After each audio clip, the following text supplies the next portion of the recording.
From the Kiss 92.5 studios in Toronto, Canada. Ladies and gentlemen. This is Roz and Mocha. It's Roz and Mocha. What's going on? Hey guys, this is Bruno Mars. This is Selena Gomez. The Chainsmokers. Lady Gaga. Calvin Harris. Celestia Cara. This is Ed Sheeran. You're listening to my boys Roz and Mocha. Roz and Mocha. My boys Roz and Mocha. The Roz and Mocha Show. Between Roz and Mocha, who is your favorite? Mocha. Mocha. You guys are so funny, man. Congratulations, Lisa! Wow! You just won $1,000. That is amazing. Y'all just made my entire morning. Keep it up. You guys are awesome, man. This is the Roz and Mocha Show podcast. There's a middle-aged software developer. What would you do, and how much would you be willing to spend to reverse aging and maintain a sort of teenage body throughout your life? Teenage body? Yes. Like, but your face looks older? So Brian Johnson, he's 45 years old. He spends $2 million a year to get an 18-year-old body, an 18 years old body. So he is worth, oh my God, like so much money. So in his mid-30s, he sold his payment processing company to eBay for $800 million in cash. Woo! Okay? Get that money. So his daily routine now he's all about maintaining youth. So his daily routine, he says, gives him the heart of a 37-year-old, the skin of a 28-year-old, and the lung capacity of an 18-year-old. He has a team of 30 doctors and regenerative health experts overseeing his entire regime. The rest of it, though, seems pretty normal. So he said his goal is eventually to have all major organs, including his brain, liver, kidneys, teeth, skin, hair, penis, and rectum, function as they did when he was in his late teens. The initiative that he calls Project Blueprint requires him to be a strict vegan. His entire calorie intake for a full day is 1,977. No. Okay. Calories per day, under 2,000 calories per day, a daily exercise regime that lasts only 1 hour, but then high-intensity exercise 3 times a week and going to bed at the same time every single night. He says that he wakes up at 5 o'clock in the morning, takes 24 supplements, works out for an hour, drinks green juice laced with creatine and collagen, okay, and brushes and flosses his teeth while rinsing with tea tree oil and antioxidant gel. Before bedtime, Johnson wears glasses that block out the blue light. I know a lot of people that do that. Mm-hmm. He also constantly monitors his vital signs and undergoes monthly medical procedures to maintain his results, including ultrasounds, MRIs, colonoscopies, and blood tests monthly. Obsessive much? While sleeping, he's hooked up to a machine that counts the number of nighttime erections he gets. Wow. He also what's the name of that machine? Okay. Yeah. He also takes daily measurements. Does it help with sleep apnea? of his weight, body mass index, body fat, blood glucose levels. If I order the next 16 in the next 16 hours, can it get delivered by tomorrow at 5 p.m.? Okay, I don't know. They don't say what the machine is. This brother has trouble sleeping. You know? Okay. Is there a barcode on that thing? There's no link. You zoom in? No. There's no a link to buy? There's no link. I went to his website. There's no shop now. Okay. There's Click the link below. There's get him a discount code. No. Save 10% right now. No. What's the guy's name? Brian Johnson. Yeah. Save 10% now. Just use the promo code Johnson10.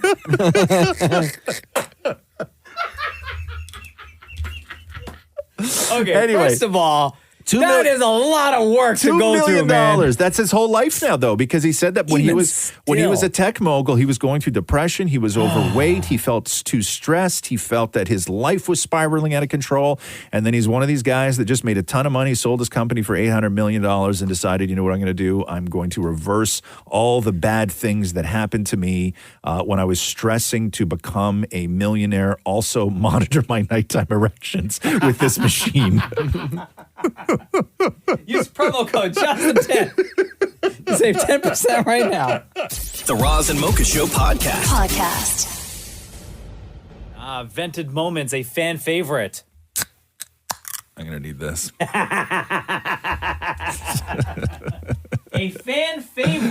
Vented moments, the way that this goes and how it started was that you got to get something off your chest. And oftentimes you can't say these things to your family or your coworkers or the people that know you. And sometimes maybe you want to be anonymous and you just got to vent. And you want it on a large platform so enough people can hear you. And we just decided to give up our show and our audience to anybody who wants to come on and just vent about anything. At any point, you can reach out to the Roz and Mocha Show. Yep. Or what you could do is wait for Dammit Maury to run up on you on the streets. Oh. Because that's exactly what he did. And he found a whole lot of people that had a whole lot of venting to do. Oh, yes, vented moments on the road. Okay, something you're holding in, let it go. It really drives me crazy when my husband leaves his shoes and boots right at the entrance to the doorway. So let me just interject here and say that the theme for today, yes, that Dammit Moore's been asking folks, is what is something about your spouse that drives you nuts that you've been holding in? Seems unfair. But where else are you supposed to leave them? You don't want him trucking them through the living room. I want him to move them to the side because when you open the door, it hits the shoes and the door gets stuck. And have you ever expressed your anger? I have, but to no avail. Okay, vented moments on the road. Your turn. Go ahead. My girlfriend says that food she doesn't like are allergies when in fact she's just a picky eater. Wait, she lies to you? She lies blatantly. Have you ever addressed this? Happy wife, happy life. Hi there. Yeah, something that drives me crazy about my partner is when we're in the middle of a conversation, it's like he's blank and then he'll go look at something else and it's like I'm talking to a wall. Maybe it's you? Maybe, are you boring? No, I'm not boring. He just, he has a lot of work stuff. I get it, but it's maybe. You're talking and then what, he just, like, he glazes over? Yeah, like he'll be like right back to his computer. Like we'll be in the middle of a conversation that partway through, I'm just like, oh, okay. Oh, no, it sucks. I would tell my wife that she needs to stop leaving clutter all over the house. It's really annoying, especially on the kitchen counter. I mention it every now and again, and it's usually books, it's usually mail, and then other things. You know, when she goes shopping, it's a lot of like shopping bags and whatever she recently purchased. She'll leave it on the kitchen counter, and it's kind of annoying when you're trying to cook and things like that. Okay, so when we get into a big fight, he ends up speaking in Spanish, and I have no idea what he's talking about, and it just frustrates me to no end. So that's probably what makes me the most mad. After this long, have you not learned any of the words or tried to figure it out so you know what he is saying? No, I just try to ignore it and just hope the fight goes away. Okay, something that bothers you about him that you've been holding in. I can't wait for this. Go ahead. He eats too damn much. Oh. What do you mean? Elaborate. Well, I have to cook breakfast, I have to cook brunch, I have to cook lunch, I have to cook dinner and snack. So that's my pet peeve. But aren't you supposed to eat those things? Not every 2 hours. You can eat dinner, but not every 2 hours. But he's a great guy. What kind of food is he eating? What are you making? He will start his day off with a breakfast sandwich. Then he will go into probably some snacks. And then lunchtime, you probably have to cook a full-on meal. Because that's like with some chicken, some rice, some side orders. And then he doesn't want that same thing for dinner. So you have to cook something else. Maybe some homemade spaghetti or something like that. And then some tea for nighttime before he goes to bed. It's man, I guess. It's a man thing. And the fact that he puts on no weight and I'm here eating and indulging with his food and then I put on weight and I'm like, can't get it off. But he's like fit. Girl, you look fabulous. Thank you. Who has breakfast, brunch, lunch, and dinner? Yeah. And snacks in between. Who has breakfast, brunch, and lunch? Brunch is supposed to cancel out breakfast and lunch. Thank you. Was he training for the Olympics? First he has breakfast, then he has brunch, then he has lunch. I mean, he doesn't want leftovers. No leftovers. So, brand new meal for dinner. God, that poor woman. So thank you to everyone on the streets for taking part in Roz and Mocha's Vented Moments. The Roz and Mocha Show Podcast. So we've read this headline now a few times in the show leading up to this, and Marcella is on hold. That headline again, woman found out she was married to her cousin while pregnant with his child. Damn. Marcella, how you doing? It's Roz and Mocha. Hello. I'm great. Good morning. Thank you for taking time to join us today. So that headline, huh? Woman found out she was married to her cousin while pregnant with his child. I'm in the tabloids. Who knew, right? Jeez. Have you seen all the articles with various headlines similar to that? I don't know that I've seen all of them. I've seen a few. How did you marry your cousin? Oh, I don't know. You know, we met through mutual friend, and we'd been married almost 5 years. And we were pregnant and looking for a baby name and looking through our family history and realized we have the same great-great-grandpa. Oh, no. So. Oh, no. But like when you guys go to family functions and stuff, aren't like the same people there? And don't people say like, yo, you know you guys are related, right? Like how has this if never you come were up? Well, because if you were to actually look at like how the family tree is structured, you realize like these are two separate families. Like, right. You know, a married woman gets a different name and then she goes on to be part of the other man's family. Right. So really, there was no association between the families. So are you like, what are you, second, third cousins, something like that? We're third cousins. Okay. Honestly, my favorite comments are the ones that are like, that's far enough. Yeah. Those are the ones I'm like, okay, we're good. Oh, my God. But even when you and your husband, a.k.a. your third cousin, even when you got married, right? Were like family members not there, or like ones who knew of each other not there? No, this is both our second marriage, and we just got married in a courthouse, like with our mom and dad and our kids. So there was no wedding. Gotcha. Did you grow up in like the same place kind of thing? Like, was there a chance that even as kids, maybe you ran into each other? No. He was like from Minnesota, and I'm an Air Force brat. So there was no growing up in the same place. Oh, okay. So you moved around a lot. Yeah. So you have to be astonished by the odds that living those two lives that you would wind up marrying your own cousin. Yeah, it's super strange. I mean, I think the strangest thing was we went to a town called Clawson, which is like a nothing town. It's dead. There's nothing there except for historical, tiny kind of pioneer buildings. And I went because I wanted to see my grandpa's history. And as we're there, I realized, oh, this is your history too. Oh my goodness! These are your ancestors. Wow. Like this is our family. We're talking to Marcella Hill, who found out she married her cousin while she was pregnant with his child. Third cousin, by the way. Yeah, let's just say cousin though. It reads better. Third cousin. I mean, I know cousin sounds fun, but So when you found out that you and your husband are actually third cousins, and then pregnant with a child, did you go to the doctor and was there any tests that you could do or any questions that you could ask to find out if the baby was going to be okay, if everything was going to be safe? I mean, honestly, at first we're sitting on the couch looking at each other like, what have we done? Like, should we not be here? You know, and we just Googled like what happens, like what are the effects? Like, is there a danger? Like what are we looking at? Yeah. And if you Google it, thanks to Google, right? Because Google's always exactly accurate. It says that surely enough, third cousins make the perfect gene pool. So we're like, sweet, we're solid. Hey, weren't Queen Elizabeth and Prince Philip third cousins? Were they? Yeah. I don't know. Yeah. Really? Yeah. That's what I've heard. Yeah, they were. They lasted a long time. This is such a why go public with this when you don't have to? It's always just been a really funny joke at parties. It's never been like this really inappropriate, bizarre thing. It was just kind of funny. Everyone that knows us knows that we have completely separate families. It's not strange. You know, it just sounds funny. And honestly, I have this beautiful community on my social, and I talk about some heavy things, and I thought this will lighten the mood. This will be funny. I'll share this funny story.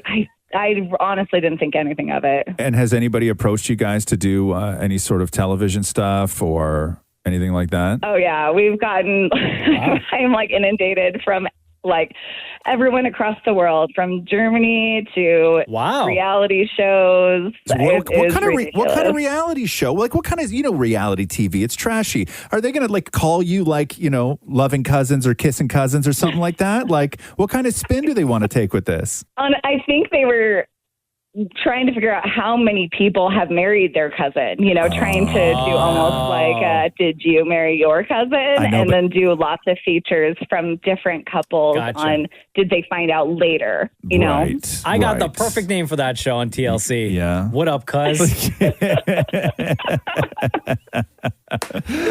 That's great. Wow. That's great. And how long you guys been married now? Almost 12 years. Almost 12 years. And, Yeah. how old's the baby now? Oh, she's 8. Marcella, thank you so much for joining us on the Roz and Mocha Show. We appreciate your time. Of course. Yeah, thank you so much. Have a good day. The Roz and Mocha Show podcast. Academy Award nominations came down yesterday, and one of the great moments with Riz Ahmed and Allison Williams when they were reading out the nominations is when they were doing Best Animated Short. So here is Riz Ahmed and Allison Williams. Up now, the nominees for Best Animated Short Film. The Boy, the Mole, the Fox and the Horse. The Flying Sailor. Ice Merchants. My Year of Dicks. Wow, I haven't heard of that one. Interesting. Jeez. And an ostrich told me the world is fake and I think I believe it. Oh boy, Riz Ahmed. So he went from My Year of Dicks to an ostrich told me the world is fake and I think I believe it. My Year of Dicks is directed by an Icelandic director, Sarah Gunnarsdóttir. It's a very Icelandic last name. And Pamela Ribben, who has credits on Moana and Ralph Breaks the Internet. My Year of Dicks is adapted from Pamela's memoir called Notes to Boys and Other Things I Shouldn't Share in Public, and it's inspired by her own experiences coming of age in the early 90s. The official My Year of Dicks Twitter account said, we're so grateful for the nomination and from our animation community and for this chance to share such a personal story of awkward teenage wonder with a worldwide audience. Thank you, thank you, thank you. And then they followed that up with, if just announcing our title can get that level of giggles, thank you, Riz and Allison. We can't wait to see what'll happen when you watch the film. Now, when that happened during the nomination segment, right? Yes. 'Cause I didn't see it happen. Right. My Year of Dicks. Yes. When Riz Ahmed said that, Yes. what was the look on his face? Did he have any reaction at all? He's a cool guy, but there was confusion. Okay. Right? There was absolute confusion. And then they brought him from My Year of Dicks right into an ostrich told me the world is fake and I think I believe it. Right. My Year of Dicks. Right? And then, congratulations. Awkward. Yes. And then he's like, you got to be kidding me. And then he gets. And an ostrich told me the world is fake and I think I believe it. Your dream is to read these things, and then that's the clip that'll be forever with you. And the people who put those together put those two in that order for a reason, because you are like, okay, first of all, we're going to have him say My Year of Dicks, and people are going to be like, oh my God, what? And the only thing you can follow that up with is an ostrich told me the world is fake and I think I believe it. My Year of Dicks. The Roz and Mocha Show podcast. Hello, Lori. It's Roz and Mocha. How are you? Great. How are you? Good. Oh, man. Read your text, and I could not wait to hear the rest of this story. Here's what Lori sent into us, Roz. I was on a first date with a guy I met at the gym. Ooh. He was in chef school, so he promised me an amazing dinner. Well, I arrived so I could watch him cook, and he was bragging about his knife skills. Oh, no. And then what happened, Lori? And then he was doing, like, you know what they do in the Japanese restaurants where they do chopping and then throw one up and a little bit more chopping and throw it up. Yeah. And they're big knives, too. And then I'll have to add that it was in the summer, so I was just wearing like a sandal Okay. And he was tossing and tossing, and then it went like straight up. And if you could imagine it in slow motion, it just went up and it went straight down into my foot, and it's sticking out. The knife? Yeah. Oh, my God. No!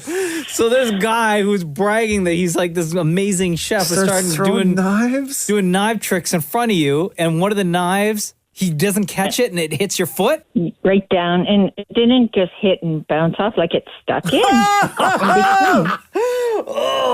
On which foot? Left or right? And it doesn't matter, but Right, just right. on your right Okay, foot. so like which I'll never forget. which part of the foot? Like up by the ankle or down by the So- toes? No, like before, when the toes start. You know, like before the toes start. it's Okay. Your foot, but that. Like right through the bone? Did it go through the bone or did it miss Not the bones? bone, no, between, on the tendons. Between. Oh, and then what went through your mind immediately? I'm not going on this date anymore with this guy. Okay. Who took the knife out of your foot? Me. What did you do? You just reached down or did you move from that area and sit or what did you do? No, just down and pulled out. Quick. Okay. Did you scream? Were you crying? Did it hurt? I mean, assume it hurt. Yes. How much were you bleeding? How much were you bleeding? It hurts after. Not that much. What? It comes after. It comes after. Like the foot, I guess, doesn't have so much blood like some other places. Okay. So what happens next? Like you go to the hospital, I assume. So I went to the hospital, yep, and I ended up getting one of those boots. You know the boot? Yeah. Oh, I know the boot. Yeah. Yeah. Did he take you to the hospital or you ran solo? Oh no, he took me. Of course. So did you, when you went to the hospital, obviously they asked you what happened. Did you tell the truth or did you lie a little bit? I said I dropped it. Yeah. Oh, really? Lori, why would you do that? Listen, that's a difficult thing, right? Yeah. Like it's a difficult thing. Like I don't know what the protocols are. Like maybe if you say, hey, this guy accidentally stabbed me, like do they have to call the cops at this point? Yeah. Did you get to enjoy the meal or no, it was done? No meal. No meal. No, you didn't get it. So there's a knife in the foot. I was nice, but then we didn't have any more dates and any more meals. No, but what was the conversation at the hospital, or like what was he saying to you throughout the whole time? Oh, I'm sorry. Like lots of I'm sorries. Yeah. What was he making? And I felt bad. Do you remember? It was like a sort of a grilled steak slices, I guess you can say. Damn. Yeah. Damn. Wow. So now you're at the hospital, knife in the foot. Jesus. And you're starving. All of a sudden, I wasn't hungry anymore. What did you wrap it with on the way to the hospital? Did you like put a cloth on it or something? Gauze, and then like the tape. Yeah, so, like a gauze. You didn't yell at the guy? You didn't call him lousy or anything like that? No. Huh? I should have, but I didn't. Okay. So did you say to him, like, we're never going to see each other again? Or did he try to ask you for like a do-over date? Yeah, he tried to ask me later on, but I just said, like, I'm just recovering right now. How long was it until he stopped reaching out to you? Not long. Not long. It was right away. Yeah, he got it. You don't recover. You don't recover from that. Yeah. Do you know if Who he's still a knows? chef, Yeah. or did he just like stop? I don't stop the even know, dream? but I sometimes when I go out to dinner, I think, oh my God, I wonder who's cooking. Oh, Do you think he does this to like all his dates? What? Not the knife in the foot, but cook like with the knife. Oh, I'm sure that's his move, and it just went horribly wrong. Yeah. I'm sure he does. I'm sure he's like, let me cook for you, girl. Throwing the knife up and down. I'm sure that's worked before too. Yeah. I don't think he stabs all his dates. Damn. Well, thank you for sharing that story, Lori. Oh, no problem. Love you guys. Love you right back. Have a wonderful day. Okay, you too. Bye.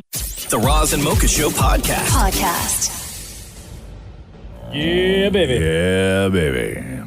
How you doing? Good. How are you? Good. How's your shoulder? Oh, so messed up, bro. Yeah. Okay.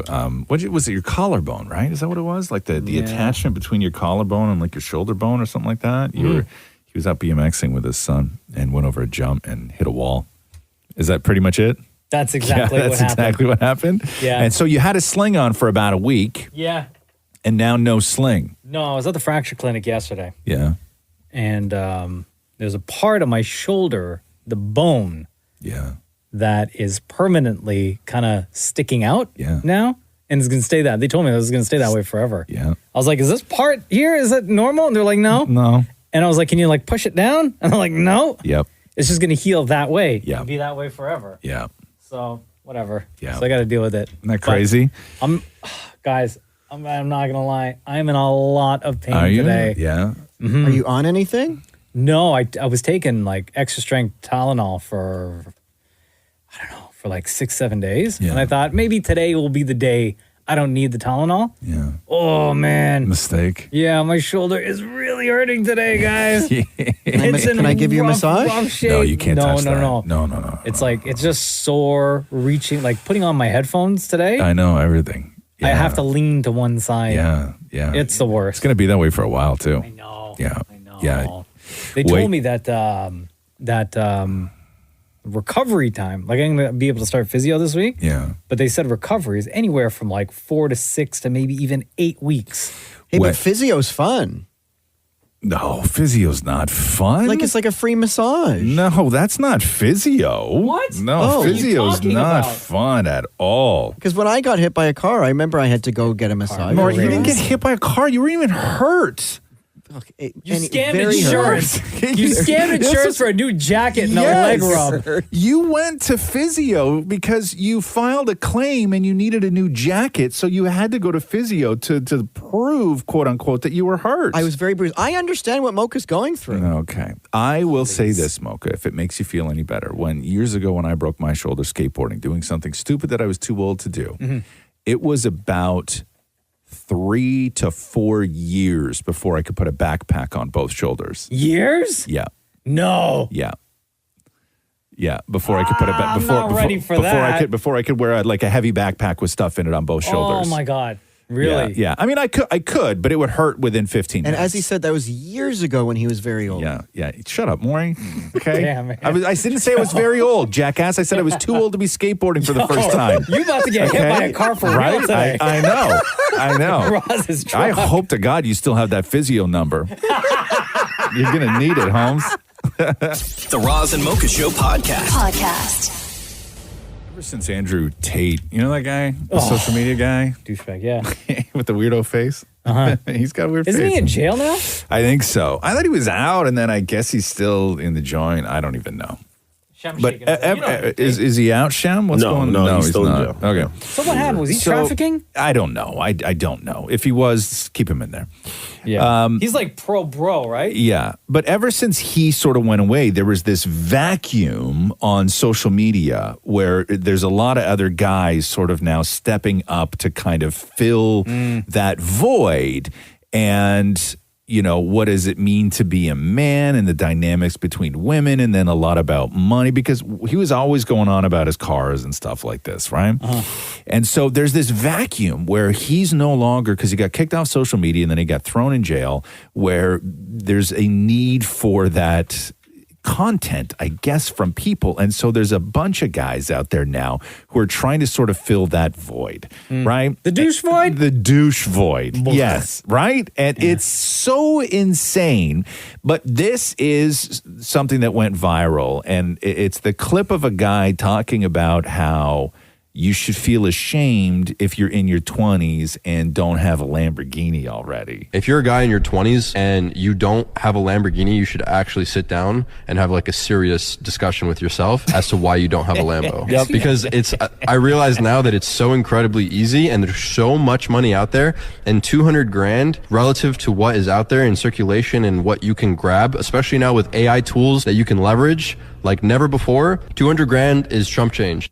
Man, shut up. You sound like you're recording that in your mom's basement. And no proof of this, no proof of his own wealth, right? No, like that's none. the thing, is that none of these guys are sitting down going, okay, here is my investment portfolio. Here's my this, here's my this. You know, this is how I got this. This is all this. They're just like, it's flex. And then if you don't have this, you should sit down and have a conversation with yourself. Is that what he said to do?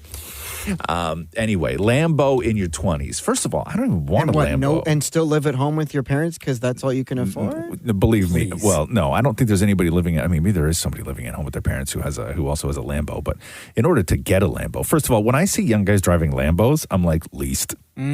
You know, not that there's anything wrong with leasing a car, but leased or rented. Like when you see them in music videos and stuff like this. Oh, right? So Even sometimes you see the sticker on the back or like the license, the case around the license plate where you see the rental company. Or the barcode in the window. Yes, where you see the rental company. But Lambo in your 20s is where we are now. This is this is what people are dying for. This is what people need to hear. I'm a proud Yaris owner. I could barely afford to buy food court money in my 20s. Right?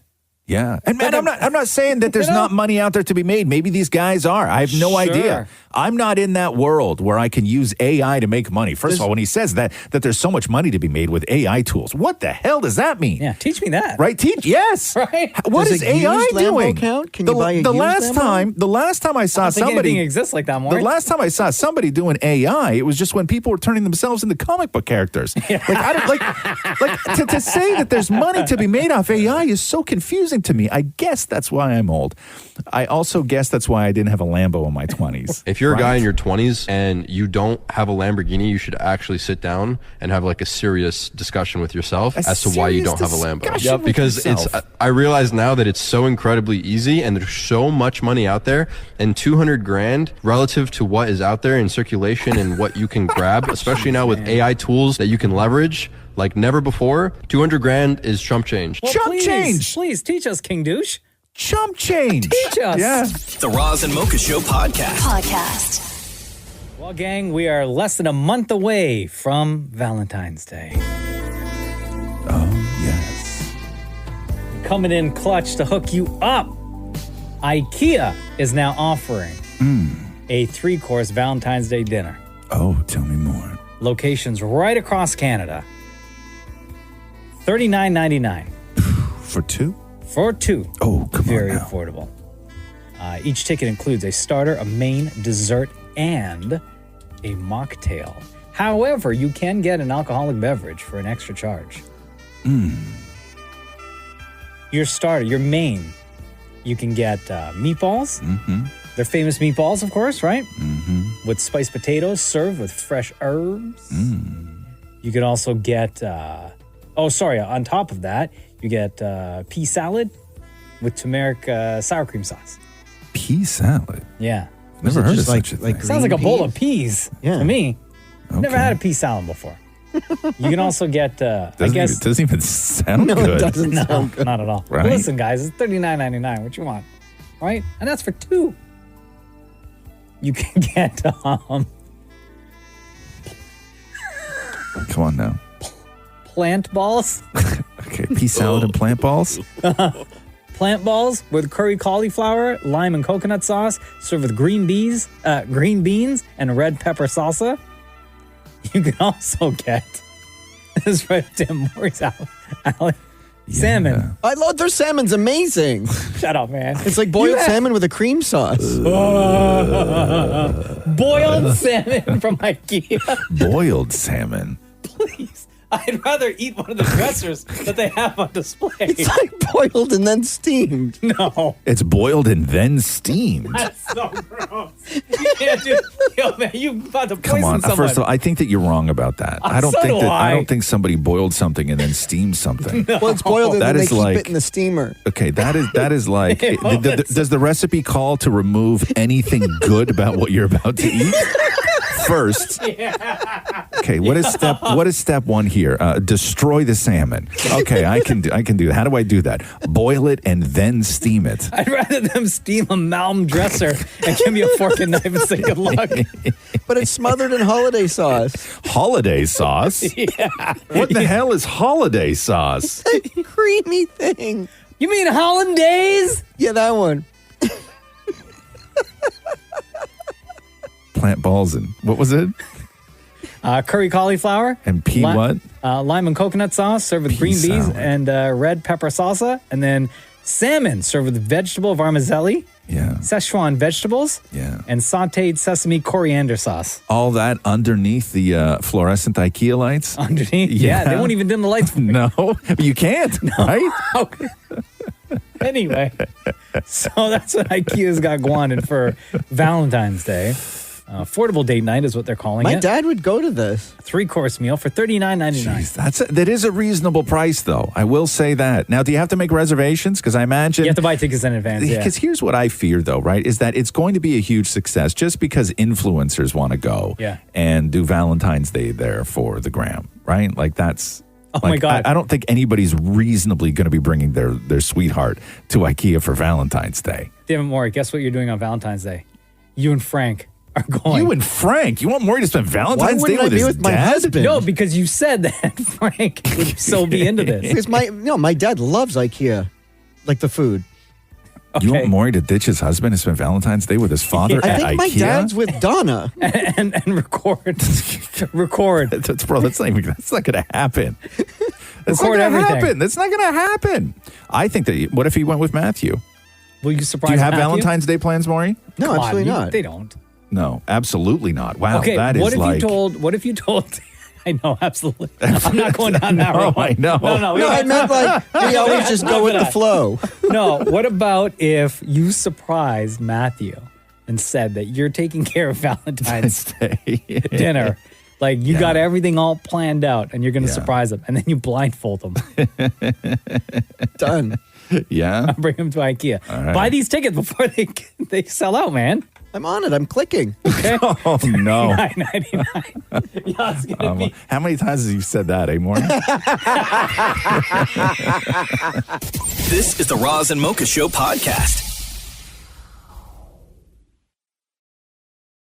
So Julia Fox, if you don't know who that is, she was briefly with Kanye and tried to max out her 15 sort of minutes in like the weirdest ways possible. She would just put these outfits together and like I've never seen somebody capitalize on like a good 15 minutes. Did you know? As oddly as Julia Fox did. Fun fact, did you know that she was Josh Safdie's muse in Uncut Gems? Yes, and she was also in Uncut Gems.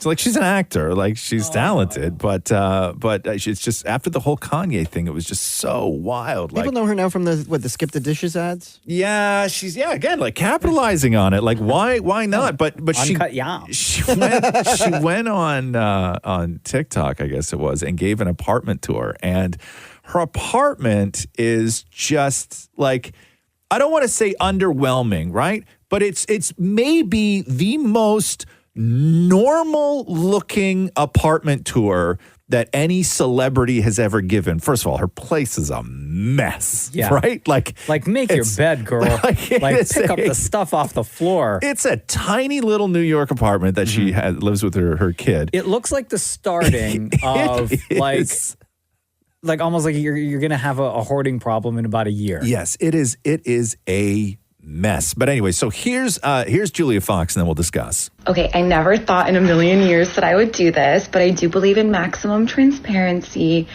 And so I'm going to give you guys an apartment tour. And I know I'm going to get roasted and whatever, but hopefully maybe someone can watch this and be like, okay, well, maybe I'm not doing so bad. So we can start in my bedroom, which is the living room. Yep. So yeah, I put my bed here in the living room so I could turn my bedroom into a little playroom for Valentino. I know I have that clothing rack there that I really need to get rid of. But anyway, yeah, this is Valentino where Valentino hangs out. And this is my nostalgia mirror. That's Valentino when he was born. That's my friend Harmony who passed away. That's my friend Jonna who passed away. And there's a little bit of her ashes in this urn. Yes. And this is my kitchen area. Don't judge me. I know, cotton candy machine. I know it's really messy. I also have shoe boxes in the kitchen, which is very common for New Yorkers. Wow. For me personally, I don't like excessive displays of wealth. They make me feel icky, especially people that have really big houses. It's just really wasteful when there's so many homeless people in this country. And I'm not really like that. We do have a little small mouse problem, but it's a problem depending on how you look at it. I kind of let them rock. I appreciate that they at night while we're sleeping, come out and clean up the crumbs that my son drops on the floor. So, yeah, I'm not going to evict the mice anytime soon. Yeah. The most relatable celebrity home tour ever. Also, can I just say, I understand now in hindsight, you don't like the, disgusting displays of wealth. But when Kanye was having racks of clothes brought into that hotel room and you were jumping on the jet, you were A-okay with it then. I get times change, everything else, right? But this may be, and the backlash, I didn't say the reaction to this is so heartwarming from people. So no because backlash. There's really none. Everybody's like, because what do you say? You can't. No, diss her? No, everybody is like you have money? Why aren't you living in a mansion? Yes, everybody's like, your place looks like my place. Yes. But are we not going to discuss the mice? We have to discuss the mice. Yes. I think her neighbors may want to say something. Oh, no, too. no, they're mice too. They're not just Julia's mice. They're cleaning up everyone's crumbs. They are cleaning up everyone's mice have a job. crumbs. Yes, Take care they of the do. whole building. Yes, they The do. whole building. They're like a Roomba. Would you, Mocha, if you had a mouse in the house and you told Jenna, why don't we just leave it? It'll like come out at night and just like clean up like chip crumbs. No. No? Bro, we have mice outside that I have a company come and they put those bait boxes on the outside of the home. Yeah. You don't have any inside? I would move. No. I would move. You would move, huh? Oh, yeah. In a second. Oh, you guys wow. at your place? Yeah. Oh, at the cottage we have mice. Yeah. Yeah. But we have those boxes too. But like every now and then. But like in the house? Oh, yeah. You don't scream and run onto a chair? Sometimes at night you'll hear one, right? Hear one doing what? Scurrying across the counter or something like that. The counter? Yeah. Yeah. Yeah. And then what do you do the next day? You Lysol wipe everything down? Yeah. You clean it up. Yeah. They die, right?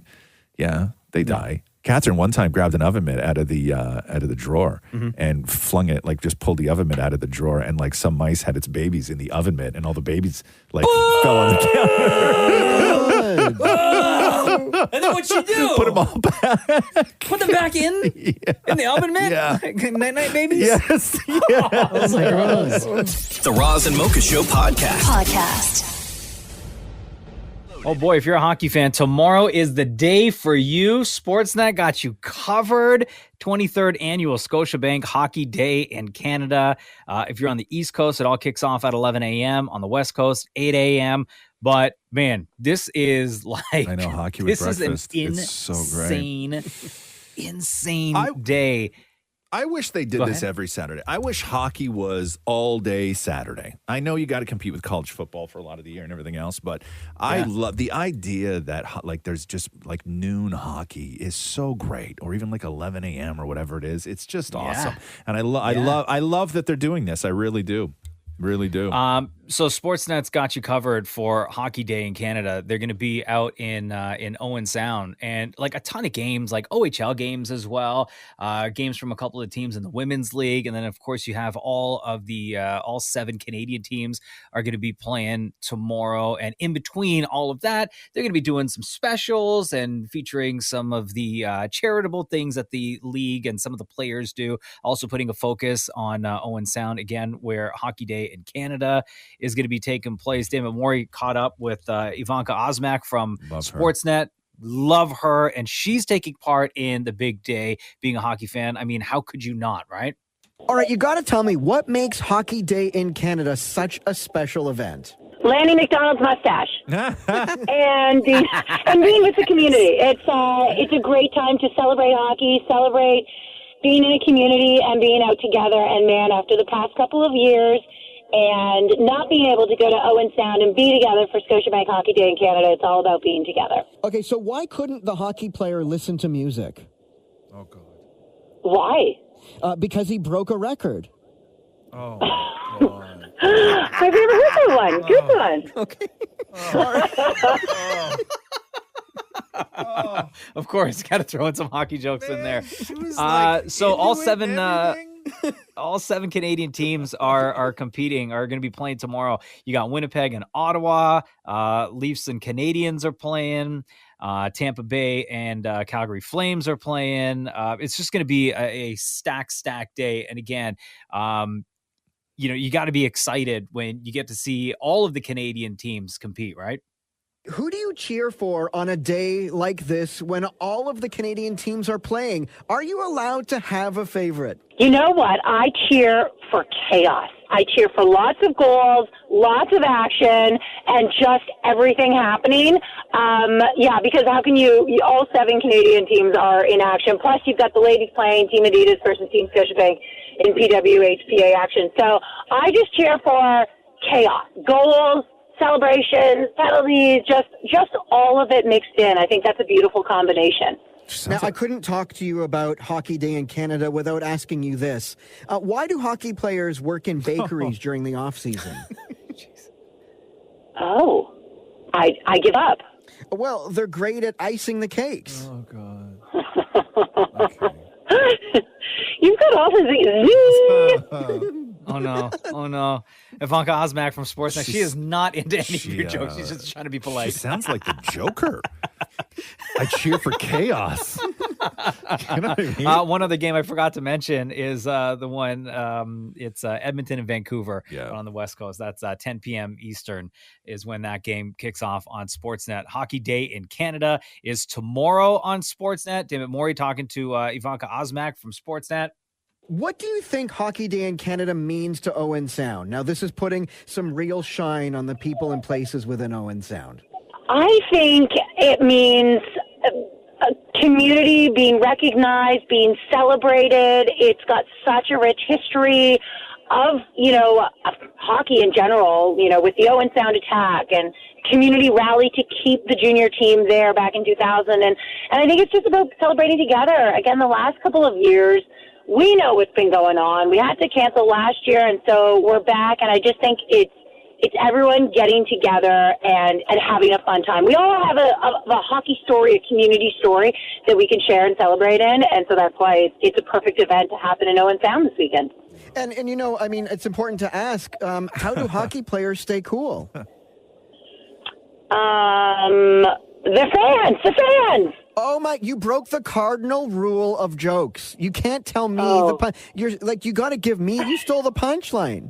I thought I'd get a celebration audio or something. Like, you did it. Why would I celebrate you stealing my punchline? Why on earth would I celebrate that?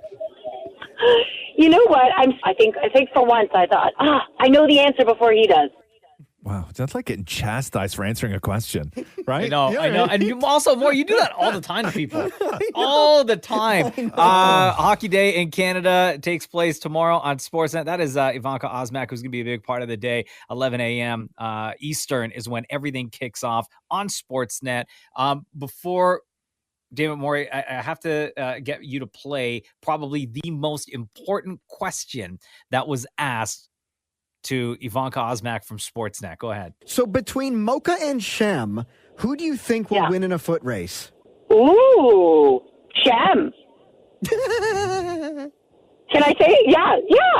I have faith in Shem. Why is that? Because he's a cool dude, but so is Mocha. I mean, they're both, No, I'm going to go with Shem. My money's on Shem. Wow. I'm playing for chaos, Ivanka too. Osmak. I just thought... This is the Roz and Mocha Show podcast. Let me read you this story. Sure, man. By the way, this is from a website called Thug Life Quebec. Oh, my God. You have a different internet than I do. You really do. I'll send you the link, Shem. You look like you're into it. Yeah, I'm all right. On my attention. That was like the other day. I came across like a debate, like a feed, like somebody's feed on Instagram, where it was a bunch of people talking about growing up, whether BET was channel 49 or 59. Yo, because I guess depending on where you lived and cable package you had and what part of the country, whatever it was, it came in on a different channel and minds were blown. But anyway, tell me about Thug Life Quebec, please. 49, Thank by the you. way. Okay. 57 actually. 57, is that what it was, Sean? 57? Okay, cool. So there's this restaurant in Quebec that caught someone on their surveillance camera making 4 separate trips to the back of their restaurant, dumping garbage into their garbage bins, their garbage and recycling. Oh, like not an employee, just No. Somebody. Random, I got you. right? Yeah.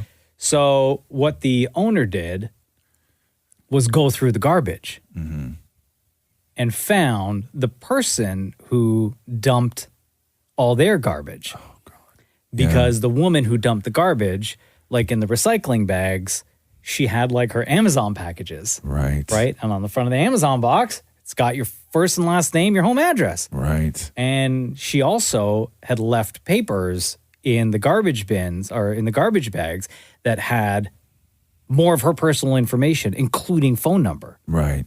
So the restaurant owner packaged up all the garbage that she had tossed in to his garbage bins at the back of his restaurant, threw them into the back of his pickup truck, went to her house, dumped them not only on top of her car, oh wow, but like shoved like underneath her car and like all over the driveway. And then took photos and posted online. You know, when someone makes 4 trips from 3 a.m. to 4 a.m. to fill our recycling and waste containers and leaves us their name, address, and phone number? Well, we bring back your waste. Long live the surveillance cameras, you geniuses. Have a great day, Valentine, because that's her first name. Right. The woman's name is Valentine. And let me show you. This is the picture that the restaurant owner took after delivering all of the garbage back. Oh, man. To the homeowner. So she was trying to recycle and put it in a bin, and then so the owner was upset, and he went and littered. Yes. Well, no, he returned. I guess. Littered. I guess he returned. I mean, when you look at it, though. Yeah. Because, like, I guess the argument... The bags are tied up. There's what no difference does it make if it's in his bin? Like, they're going to get picked up. Because you fill his bin and then he's going to be like over capacity and then maybe he has to pay more. And I don't know. Who in this room hasn't done the drive at dusk looking for an empty bin somewhere, either behind a grocery store or some apartment building? What about during the day? Yeah, right? Like, who hasn't? With no sunglasses on. Right? And I even know, like, I have, like, in my head right now, I know which ones that are within, like, say, like a kilometer of my house that I always have the best shot without being seen or getting busted or all this stuff. But you got to be careful. I know, you got to rip those addresses off those Amazon boxes. There's a store in my neighborhood, and I guess maybe people were doing what this woman did, taking their own garbage to the bins, and the store owner just put a chain and lock on the bins. Yeah. So no one else can get I in. get that a lot in my neighborhood, but there's a couple. There's a few bins out there. Am I the only one too? If I rip up an envelope that has my name and address on it, I take half of it and I put it in the recycling, and I take the other half and I put it in the garbage. You don't have a shredder at home? No, who's got time for a shredder? I ain't got that kind of space in my house for a shredder. They're so small. Come on. I got a shredder at home. Do you? It's over the garbage What bin. you got criminals? What do you need a shredder for? For papers, that you don't need people to see. Oh, God, Maury, nobody cares about your debt. The Roz and Mocha Show podcast. Season 5 of The Rookie is on right now every Tuesday night, 8 o'clock on CTV. Our good friend Nathan Fillion gave us some time. Actually gave Dammit Maury some time. Nathan Fillion, always love hearing from him. Police Officer John Nolan, again, season 5. And I learned something very interesting after hearing Dammit Maury speak with Nathan Fillion. Okay. Listen to this. Is it true that because of The Rookie, okay, this show has some incredible fans. Fans have written you that they were so inspired by the show that they changed careers to law enforcement, including a priest. That was 2 stories I heard. One guy thought he was having a midlife crisis when he thought he wanted to be a police officer, and then he saw The Rookie and said, it's not a midlife crisis. It's just a choice made late in life. And he went for it, and he did it. And then I heard another story about, a priest who became a police officer. Both of those pretty intense callings. Clearly, this man is made for service. But my question is then, do you call him father officer or officer father? I would go with father first, father officer, right? I mean, it depends on what he's doing that day, I think. Fossifer, and then you get arrested for being drunk. I would say it would be officer father. Officer father, yeah, 100%. Now, when he says that other guy, when he says late in life, decided to become a cop, is he talking 35 or is he talking 60? Do you know the story, Maury? Oh, I don't know the Because story, but I assume later in life means 60. But you can't pass. You're not going to pass. Maybe you could at 60, but come on. You got to be in tip-top shape Come at 60 on, years old, right? To pass that physical, multiple physicals. Come on.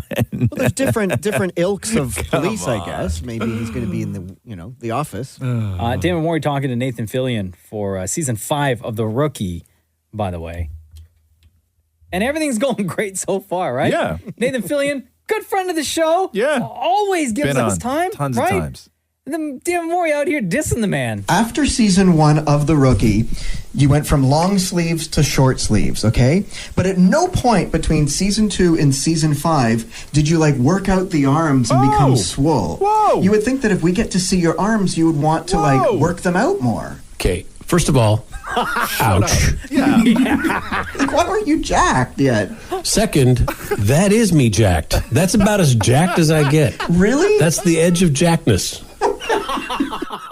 So disrespectful. Nathan Fillion is never going to give us time again. That is so disrespectful. I bet you if I search Maury's hard drive, there's going to be something called The Edge of Jackness in there.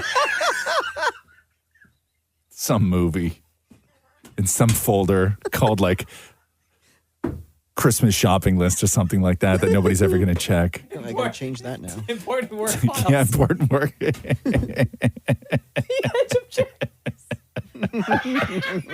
I guarantee it. Oh, David Morey talking to Nathan Fillion. Let's play a fun game called Police Lingo or Drink. Go. Berries and cherries. Police lingo That's or police drink? lingo. Police lingo. Do you know what it is? Yeah, it's the lights. It's the bubble lights. Very good, very good. Okay, Heaven's Gate. That's a drink. It is. Coconut rum, spiced rum, orange liqueur, and so much more. It's delicious. It sounds it, too. Okay, Bolo. That's a police term.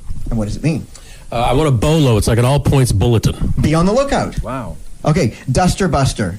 That's a drink. No! Cop lingo. Nylon cord Wait, used what to is tie it? the feet of a person. What? Oh, wow. Okay. Tie the feet. Why are you tying people's feet up? Who knows? Maury. You tell me. What kind of cop are you? You tell me. Okay, alien nipple. That's a drink. It is. Butterscotch schnapps is in that one. Okay, smoke pole. Hey, man, what kind of show is this? Yeah, thank you. I think we both know what that is. Do you? That's a drink. No! What? Cop lingo. It's the shotgun.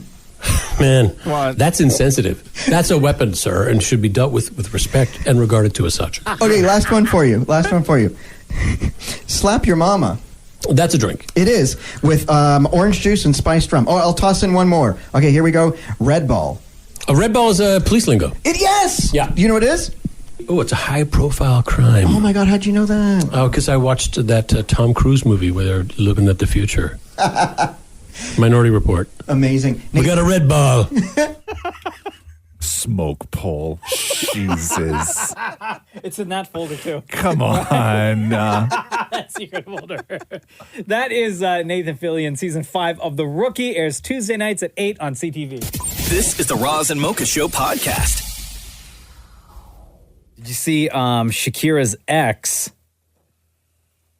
He went public with the girl that he's dating that he cheated on Shakira with. The Jam girl? Yes.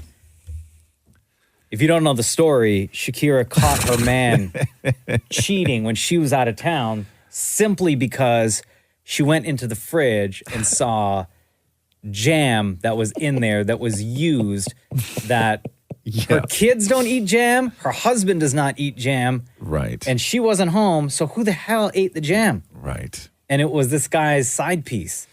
And the reason why it also tipped her off is because another time, I think when Shakira was away, her husband was on like a Zoom meeting and his side piece was there at the home and was like in the background walking around. Right?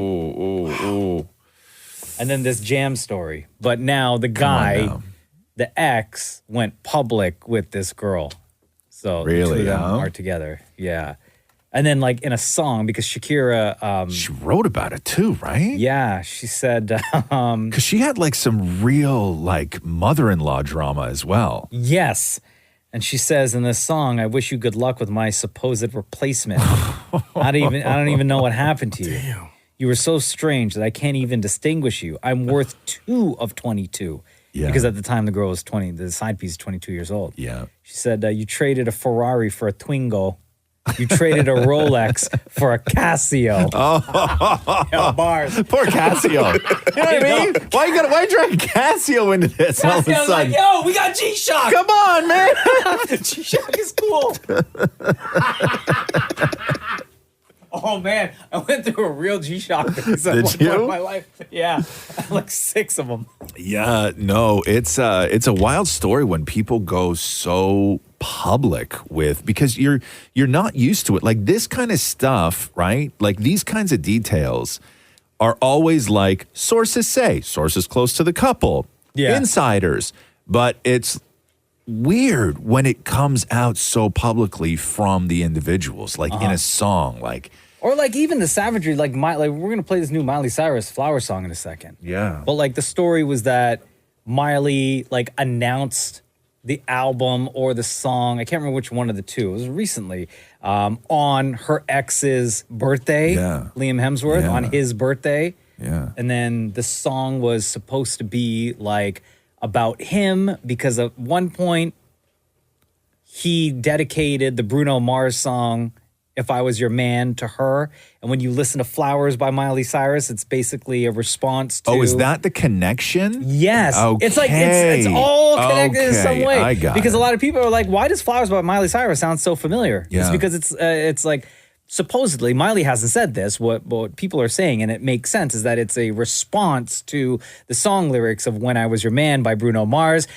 The reason why for that song is because her ex dedicated that song to her at one point. Gotcha. So, because we were all thinking, did Bruno Mars and Miley Cyrus have a thing? Right? Like, why wouldn't you think that? Like, oh my God! But I love this drama. Like, when I heard the bloody jam story, right? And that's the kind of thing that somebody comes out and denies immediately. Yeah. You know what I mean? And like nothing. Yeah. Nothing at all. Right? I wonder how many people are like out there just putting lines on everything in the house when they go away.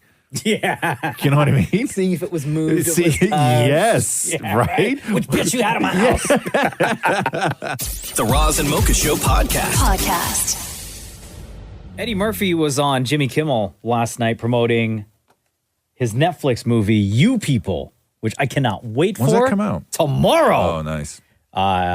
Eddie Murphy, Jonah Hill, Lauren London, Julia Louis-Dreyfus, David Duchovny. So in this does comedy. something else drops tomorrow too. Is it the J-Lo movie? Yeah. Shotgun Man, Wedding. Good night tomorrow. It's going to be real good. So they're obviously talking to Eddie about all sorts of things, right? And Eddie Murphy has had like... You People came out January 20th. No, You People drops tomorrow. It's tomorrow. Oh, apparently it's already out. No. Nope. Tomorrow. Even on my Netflix, there's a big ad for it that says tomorrow. So Eddie Murphy, illustrious career, right? And knows so many people and has come across celebrities from like back in the day to now and has just made such an impact. And he's telling this story, and you're going to hear a couple of names you may not know, or a movie you may not know. You may have to Google it. But it leads to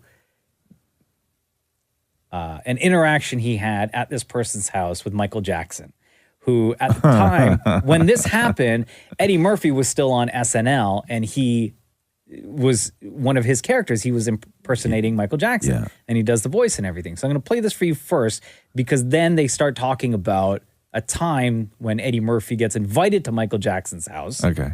And talks about all the animals that Michael Jackson has. But let me play this for you first. Is it true that you watched Cocoon at Sammy Davis Jr.'s house with Sammy Davis? Yes, that is true. That's good. I wasn't the only one. And Sammy would have movie night on Tuesday night, and you would go there, and all the stars, like I saw Steve and Edie Gourmet, Lucille Ball, and Michael would be there, Michael Jackson. Okay, I don't know. I thought Jordan for a second, and I was like, oh no, maybe Michael Jackson would be there. He watched Cocoon there? Mm-hmm. He was behind the door at first because there was too many people. There's too many people in the room. He was hiding behind the door. I said, Eddie, come on.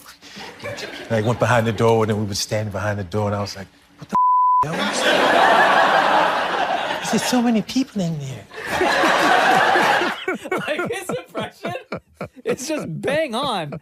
And then they get into talking about how Eddie has his friendship with Michael Jackson and like goes to the house and was asked whether or not Eddie Murphy met. You remember Michael Jackson's famous The monkey he had? Bubbles. Bubbles the monkey? Yes. Did you ever get to meet Bubbles, the chimp? Yeah, I met Bubbles, but Bubbles, he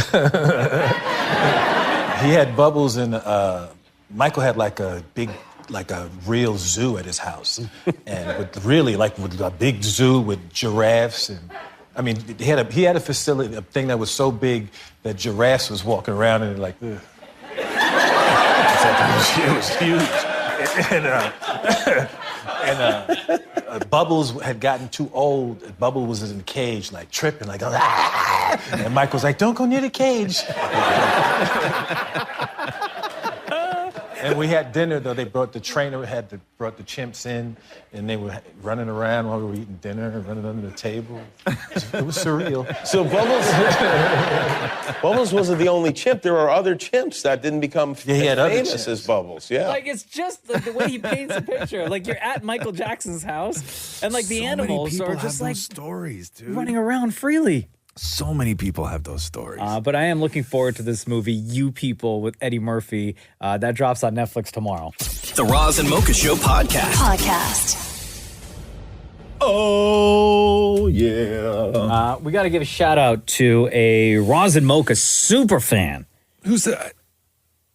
Gabriel Berardo. Oh, is this the kid with the sunglasses? Mm-hmm. Nice. He's on, I see him on, where do I see him on? Like Instagram and stuff like that? Yeah. He always makes these songs. He's a good kid.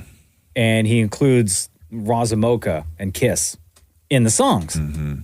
And he tags us on all the videos. Just know, Gabriel, we see them all. So thank you. And he dropped the new one yesterday, and we got to play it for you guys. New banger? Yeah. Gabriel Berardo. AKA, hold on, let me see here. AKA Yeah, he's GB the Weatherman, because he also does weather reports too. This is definitely a guy that has an AKA, you know what I'm saying? Even the rapping was a man with another Kiss 92.5 rap. Oh, it's 92.5. Yeah, it's 92.5. What could be next? They never fall off like Mocha on his BM next. We bring it to the highest point, like DJ Climax. The music at events, so sometimes you don't chillax. But if you sit down with Roz, you got the books with facts. Cause if you're feeling a little bit broken, we're gonna make you read that. And make you feel so open and so dope, like my hat. They got the antidote, the music, and the studio set. We about to kill it again, wish and we ain't done yet. So get ready to sit in your car and witness stars, including me, because I spit these bars. I know we're not far from your work yet, but in the meantime, let's get this. Yeah, 92.5, got it all, you bet. They got the antidote, the music, and the studio set. 92.5, they got it all, you bet. They got the antidote, the music, and the studio set. 92.5, got it all, you And bet. he's doing real good too, by the way. And the studio set. Got a hat on, sunglasses. All you bet. They got the antidote, the music, and the studio set. It's 92.5. Yeah, it's 92.5. Got a suit jacket.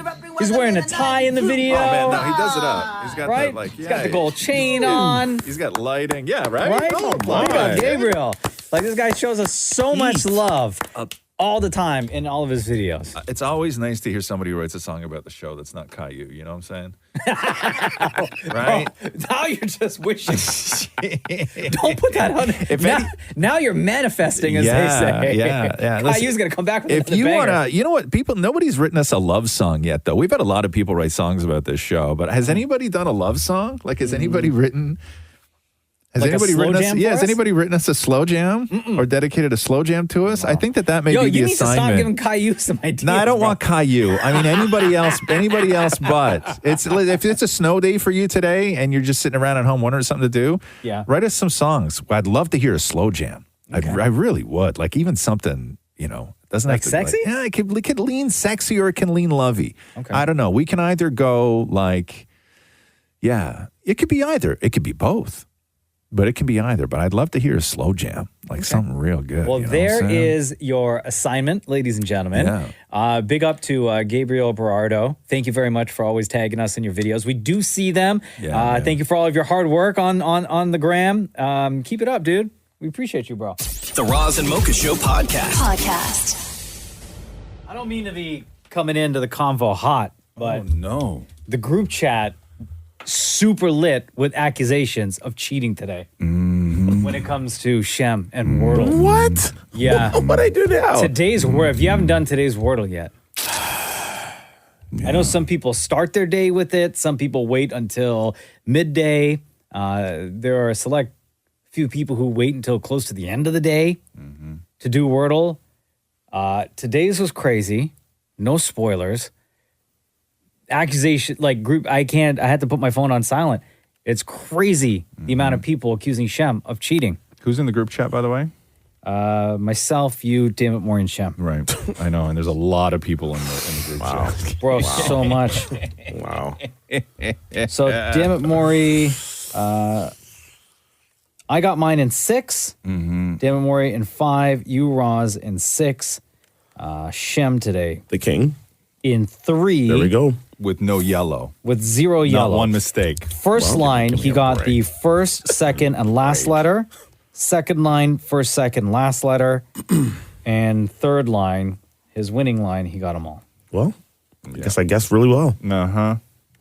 It happens quite frequently. Not really. Nah. I messed up the outlet. Listen, I'm not saying I'm not one of these. You know what I'm saying? Like Really? it's not. I'm not. Hold on. I'm not throwing those accusations. Let me see here. My first line, I got second and fifth letter. Yeah. Second line, I got second, third, and fifth.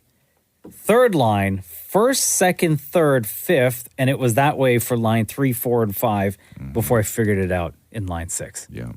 Well, yeah. Guys, just do better next time. That's all. Well, that's not somebody who's not cheating doesn't say that. What do you mean? Nah, that's. I just know what I'm doing. Those are the words of a cheater. No.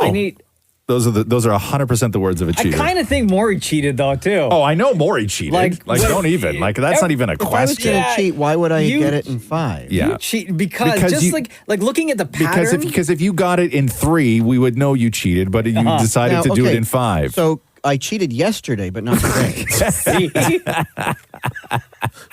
Nobody cares though, more. Like here's the thing. Like when you send your Wordle into the group chat, like I never go, oh, like it's just you did or you didn't. Like nobody is proud of you for getting it in 4 or not getting it. Like it's I'm not cheating for you. I'm cheating for myself. I'm looking at your yesterday, right, Maury? Yeah. At what point did you cheat?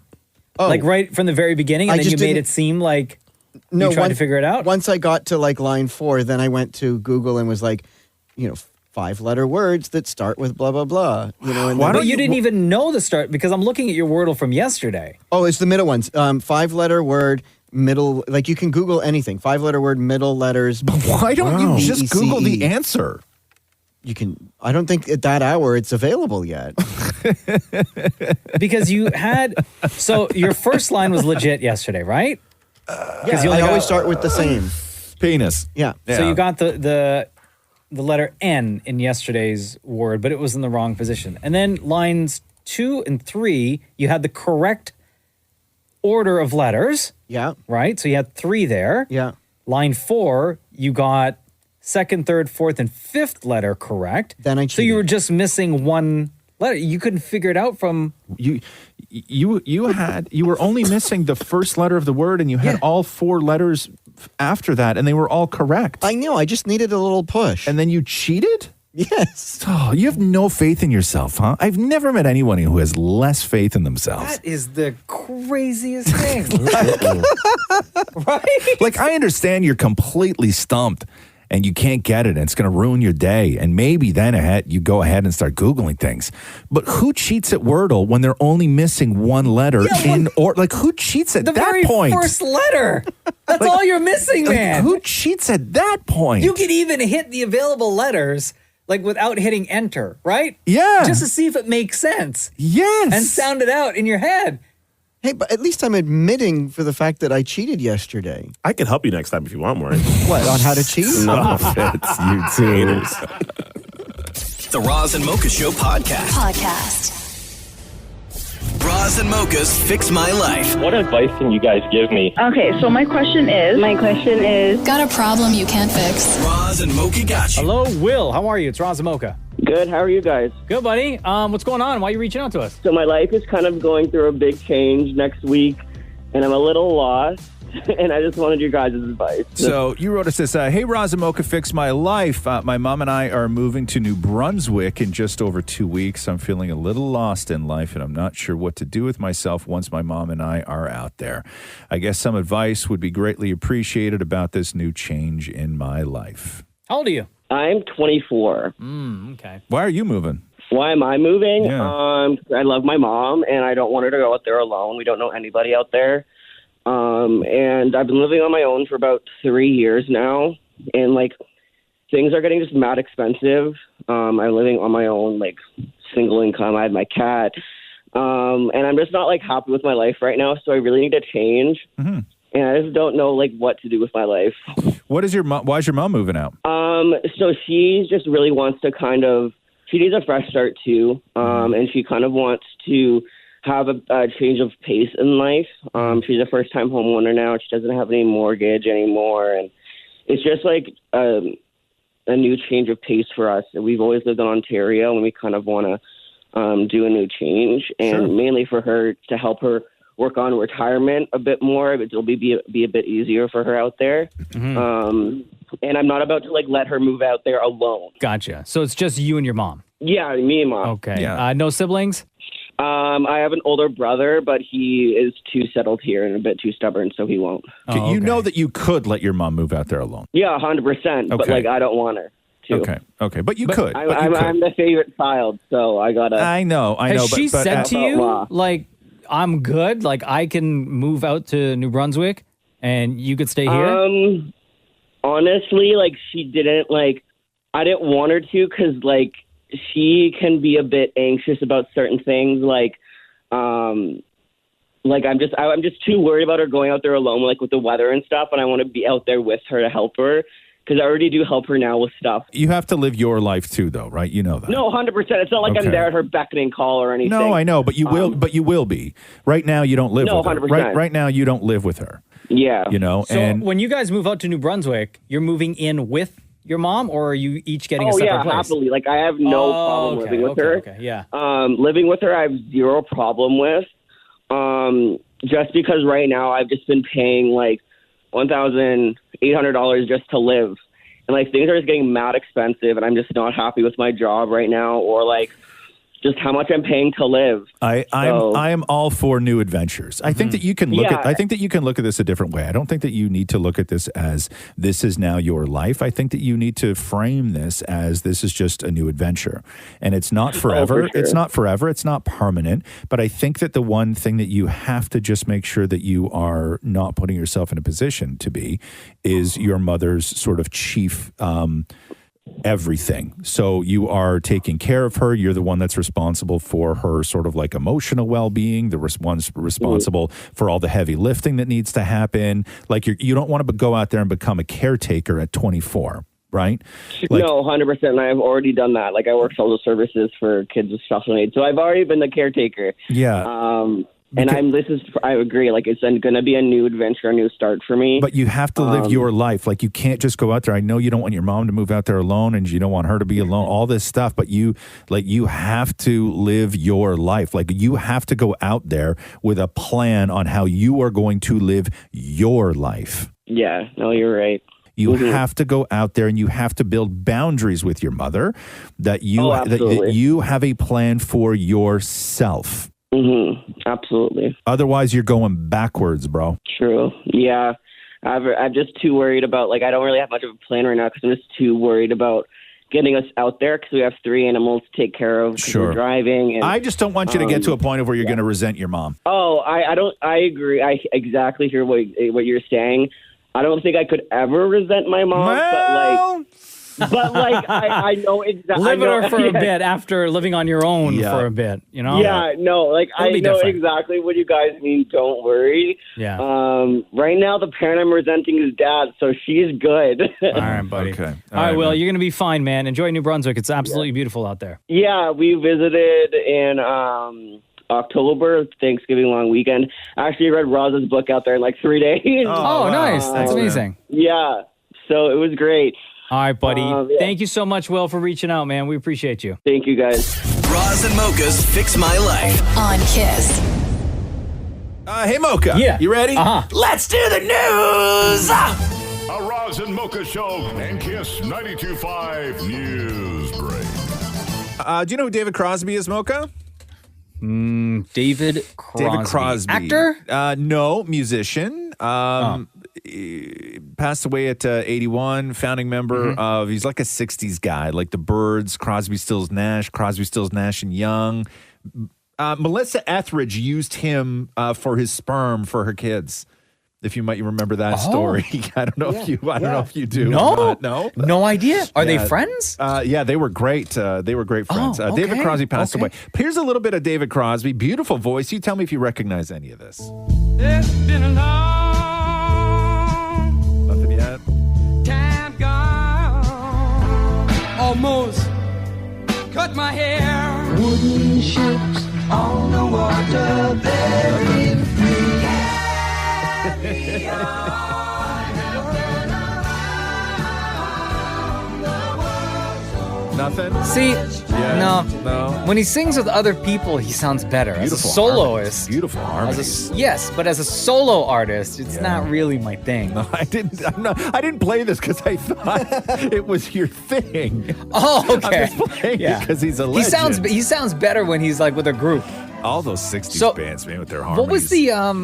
What was the name? Would you say he was Stills, Nash? The Byrds and What was the second one? Crosby, Stills, and Nash, and Crosby, Stills, Nash, and Young.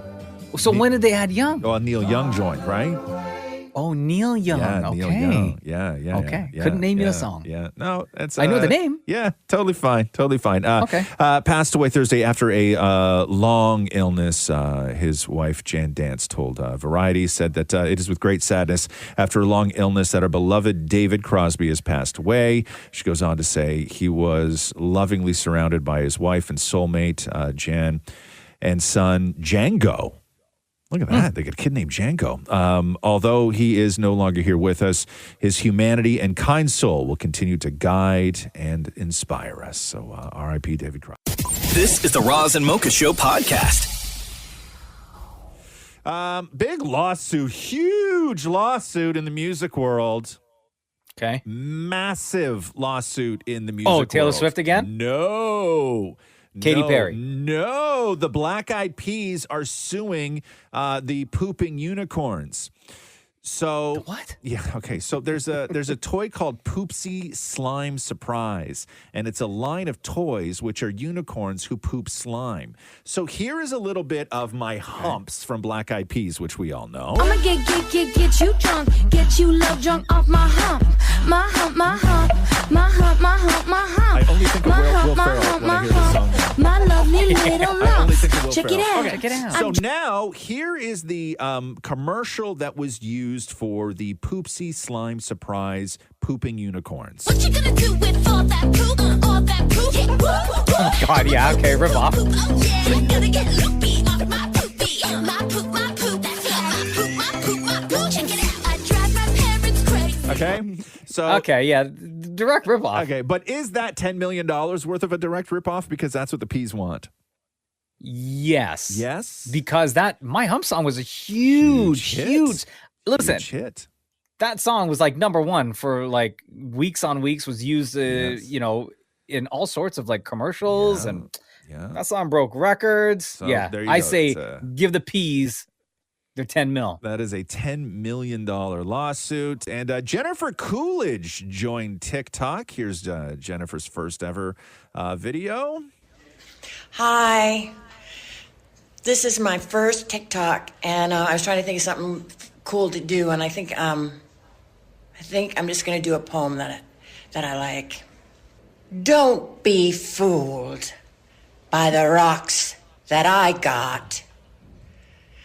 I'm still Jenny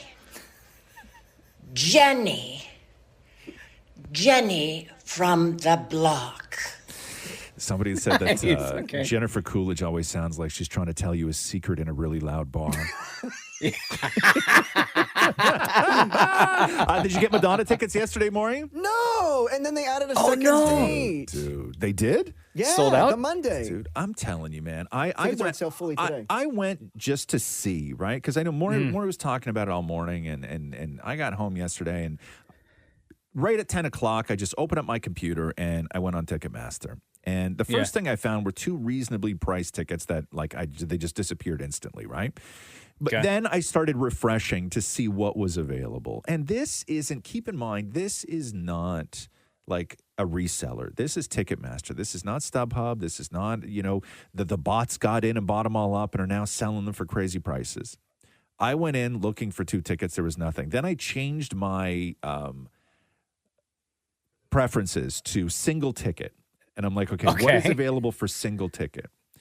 Floors, like center floors within, I think it was within the first 12 rows or something like that. The Ticketmaster price was $5,500. Oh my goodness. What? The Ticketmaster price was $5,500. And there's somebody out there who's going to buy that ticket. That is madness. I agree. $5,500 for a single ticket. We're trying again today. Are you? Well, the tickets go on sale at 10. You have here's the problem. You have like all these pre-sales. Yeah. And by the time they fully go on sale, what's left? I know. I mean, I think so. Are you a part of the pre-sale group? We were. You're not. You were. Oh, you were. Well, because Matthew has an MX, right? So Right. that's where he tried most. Yeah. But I think since like us gays are huge fans, there needs to be like the gays pre-sale. Right. The only tickets left are going to be the ones that they sell you to sit on your couch at home and watch it on your phone. Right? Like, seriously. $1,000. Yeah, $1,000. New Mexico prosecutors said that they have filed criminal charges against Alec Baldwin and the armorer on set of Rust following the fatal shooting of the film cinematographer Helena Hutchins. The DA said she plans to give the jury 2 options for the charges. Listen to this. If convicted under the lesser charge, Baldwin and the armorer would face up to 18 months in prison and $5,000 in fines.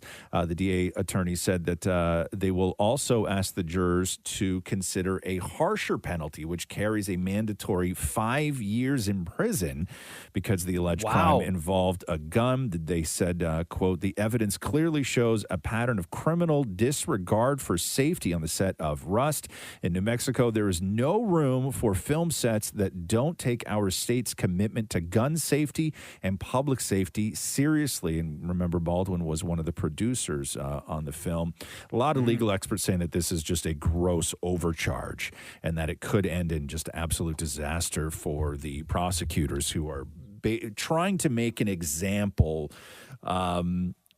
of Hollywood and sort of have them change their ways when it comes to on-set safety and gun regs and everything else. And they're using Baldwin because he's a giant name to do it. But normally this would have been a sort of civil matter as opposed to a criminal jury trial. So that is happening, which is wild to think about. Yeah. Dakota Johnson. Oh, my God. I love Dakota Johnson. She is just so deadpan funny all the time. I haven't heard that name in forever, though. Oh, I know. 50 Shades, right? Yeah. So she was at the Sundance Film Festival, and she was introducing, God, what's that director's name? I can't. It's Luca Guadagnino,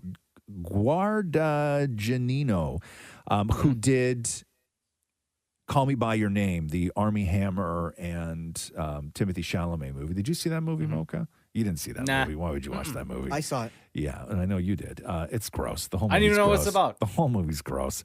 But anyway, there's a scene where the two of them are like making out with like a peach and stuff like this. But anyway, Armie Hammer, as we know, his career he has no more career because of all the DMs and everything and wanting to be a cannibal and all this horrible stuff that he was telling women on Instagram. But anyway, so listen to Dakota Johnson's joke in a room full of like real uptight people. It was here at Sundance in 2017 that audiences experienced a film that is uniquely characterized by Luca's iconic approach to storytelling, the vision and the style that is Call Me By Your Name. Sadly, I wasn't in that one. It was unfortunate. Luca had asked me to play the role of the peach. But our schedules conflicted. And thank God, though, because then I would have been another woman that Armie Hammer had tried to eat. Wait a minute, but the crowd was into it, though. Yeah, I know, but uncomfortably. Right? Uncomfortably. Yeah, crowd was into it. I love Dakota Johnson, man. She is so funny. Rita Ora is slamming, quote, the absurd rumors that she's in a throuple with Taika Waititi and Tessa Thompson. So this started In 2001, after a British GQ report, after all three of them were photographed getting cozy together in Sydney, Australia, and Rita released this statement. I just chose not to acknowledge that because it's ridiculous. I think when some things are so absurd, it's hard to fathom any sense of it, so you just ignore it. I've taken that approach for a lot of things because you don't want to put energy towards something that's non-existent. It's like trying to explain something that didn't happen. Have you ever been in a situation where you've had a lot of drinks and everyone's your best friend, and then the next day you're like, I was talking to this person in the smoking area for 4 hours and I've got no idea who they are. Literally, that photo was just a bunch of friends having a good time. Teka and Tessa had a crazy schedule and everyone was getting loose. I love that. To each their own. So they're in a throuple? clapping. Hey, man, listen. Try to be as progressive as I can, man. Right? I love it. Right? That's beautiful. Yo, my shoulder wasn't busted up. I clap right now too, but it hurts. Tom Brady was asked by Jim Gray whether he has a timeline on whether he's going to announce if he'll be back or retire. Here's Tom Brady. Do you have any type of a timetable as to what you might want to do regarding your football career? Jim, if I knew what I was going to do, I'd have already done it. Okay, I'm taking it a day at a time. I sense you're antagonized by the question. You're scratching. I appreciate your asking. Thank you. Oh, wow. Nah, he ain't retiring anytime soon. I don't know. Are people still interested in the Spice Girls as far as the tour goes? Oh, my God. You think? Oh, yeah. You think Yeah. so? Oh, yeah, nostalgia, man, for sure. I don't know. I think the Only world needs it. if it I don't know. They've been asked so many times about it. Yeah. And I feel like the Spice Girls reunion rumor or chatter has been years and years and years. Yes. So if it happens, cool. I agree with you. So here is Mel B, Scary Spice, on with Sherry. Us five actually did get together a couple of months ago, all five of us. Okay, did you talk about reunion? Like discussing because COVID hit, everything kind of got put on the back burner. Everything was at a standstill. So now we're talking about doing something together, and fingers crossed it will be announced very soon. Very, very, very soon. So I'm really excited about that. Oh, okay. Because I've got 3 daughters. You've 3 girls. Yeah, 11, 15, and 23. Yes. And my 11-year-old and 15-year-old are like, do people still know you? I'm like, Mummy's a Spice Girl. They're like, vintage Spice Girl. I'm like, I'll take that. Damn. I will take that. Yo, when your kids call you vintage, bro, you better stay home. The Razzie nominations are in. These are the worst in film for the year. Always announced the day before Academy Award nominations, was happening later on today. Your worst picture, Blonde, Pinocchio, Good Morning, with that's the Machine Gun Kelly movie. Which Pinocchio? The Tom Hanks Pinocchio. I believe the Tom Hanks Pinocchio. Yeah. The King's Daughter and Morbius. Worst actor, Machine Gun Kelly, Pete Davidson. For Marmaduke, he was just a voice in that. Tom Hanks for Pinocchio, Jared Leto in Morbius, and Sylvester Stallone in Samaritan. Worst actress, this is the controversial one, Ryan Kira Armstrong for Firestarter. She's like a kid. They nominated her for. I don't think they ever did kid actors before on the Razzies. I think that's disrespectful. That's like a step too far, right? Yeah, big time. Bryce Dallas Howard for Jurassic Park, Diane Keaton for Mac and Rita, Kaya Scodelario for The King's Daughter, and Alicia Silverstone for The Requin, whatever the hell that is, Requin. I don't know what that means. But yeah, oh my God, that Good Morning movie with, what's that guy's name? I don't know, Maud's son or something like that, and then Machine Gun Kelly. It's called what? Good Morning? Good Morning, but it's Mourning. Oh, okay. It was, I had to watch this. This was one of the last things I did for ET Canada when I was there, was interviewing Machine Gun Kelly and that other guy for this movie. It was so dreadful. My son is dating Avril Lavigne. That's what it is, yes. So dreadful. What was it about? I don't even, like a guy breaks up with his girlfriend, but he just lives in a house and it's like all his stoner friends, and then Megan Fox is in it as well, and that she shows up, and it is the worst, it's the worst movie I've seen in years. Like years. When years. You have to do an interview with someone.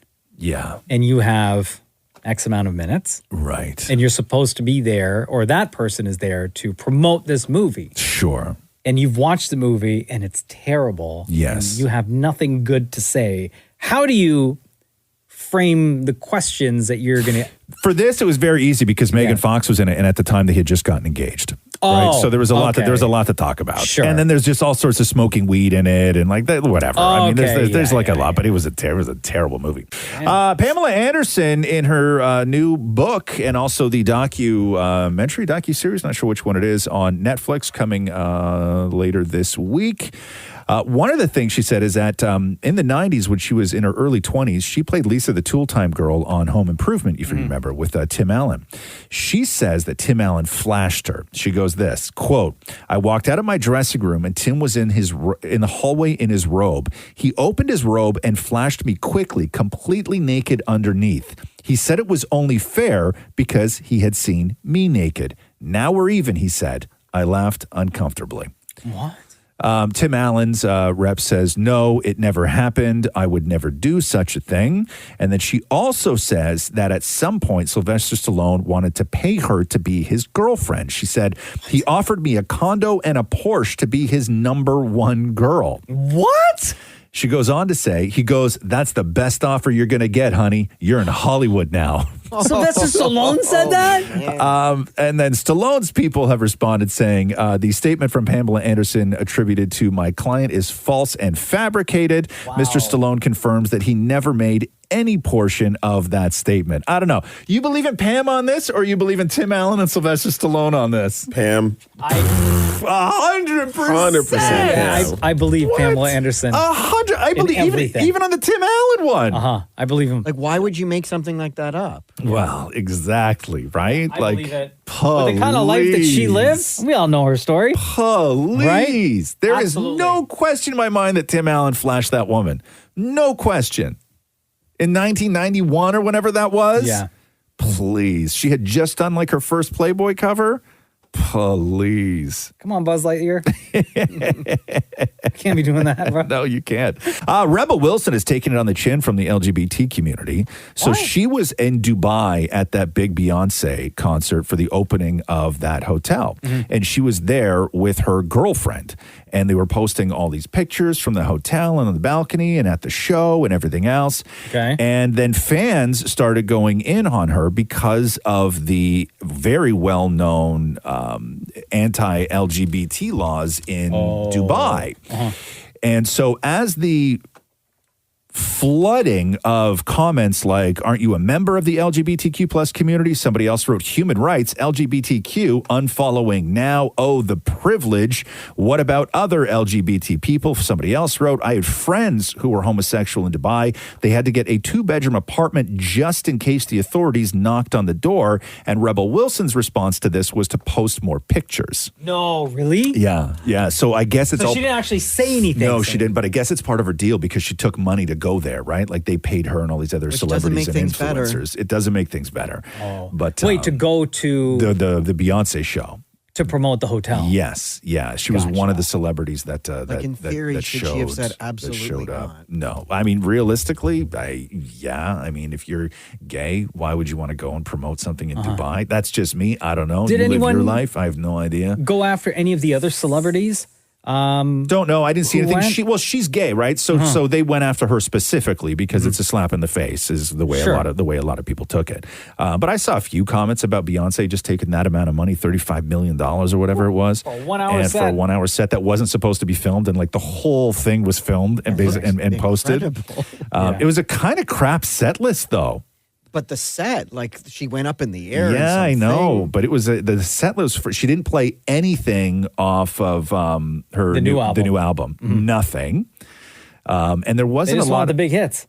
And I even don't still, even think there wasn't like They weren't- the set list was meh because she obviously had full control over the set list, and she's like, you're not getting, she's like, you're going to get a couple covers and like 1 to 2 hits, Yeah, right? I'm going to pad the rest. but still, pad the rest. And you're still paying me $35 million for 1 hour. Yeah, and it was a huge looking show. What is it? Sean? I'm looking at it now. You're right. Like it was a weak set list, right, for Give me the- Beyonce? You got Give me the rundown. for notable Beyonce hits. You got EXO, Halo, Crazy in Love and Drunk in Love. That's it. Yeah. Not even single ladies? Nope. No, you get nothing. Oh, and Brown Skin Girl with her daughter, Blue Ivy. Yeah, But she came out. But that's it. And then say something, give some of the other names to Mocha. All right. Like the lesser knowns. Let's see. Ave Maria. Well, sorry, Ave Maria, the cover. Be Alive. Okay. Okay. Flaws and All. Yeah. Other Side. Jeez. Yeah. Freedom. And people were vibing to that? Yeah. Like she put together a real mediocre set list for that $35 million. Is the song bigger from her new album or no? No, she did nothing off her new album. Because it says live debut. Yeah, no, she did nothing off her new album. Wow. Yeah. Crazy, right? Wow. Yeah. Not even single ladies? Nope. Thanks for listening to the Roz and Mocha Show podcast. Catch the guys live Weekday mornings from 6 to 10 on Kiss 92.5. KISS925.com. Or download the Kiss 92.5 app.